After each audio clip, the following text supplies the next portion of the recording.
పౌరుషాన్ని, రాముడి మానవత్వాన్ని, రాముడి సామాజిక స్పృహను గొప్పగా ప్రపంచానికి చాటిన వాళ్ళు ఎవరా? ఎవరు? వాల్మీకే కదా. గొప్పగా ప్రపంచానికి చాటిన వాళ్ళు ఎవరు చెప్పండి?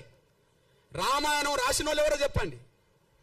వాల్మీకి రామాయణం లేకపోతే రాముడి చరిత్ర ఎవరికి తెలుసో చెప్పండి. వాల్మీకే కదా.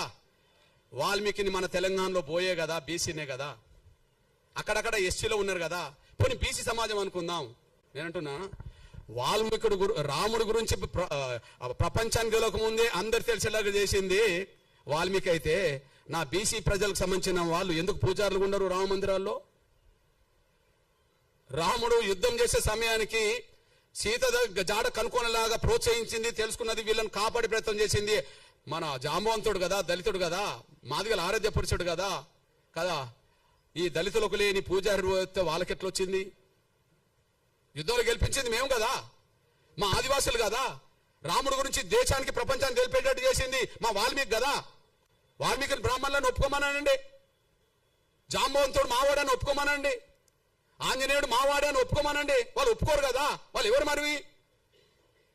ఆంజనేయ వారసత్వం వానరులు అవుతాను గిరిజనులు, జాంబవంతుడు అయితేనే దళితుడు మాదిగా, వాల్మీకి పోయా.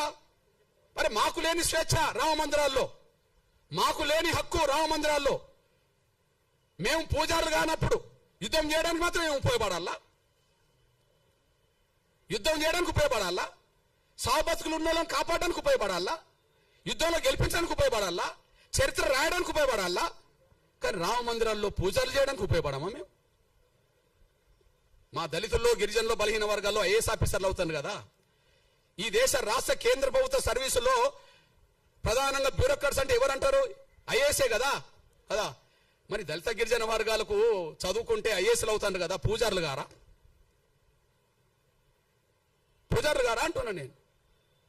అందువల్ల మీకు విజ్ఞప్తి చేస్తున్నా,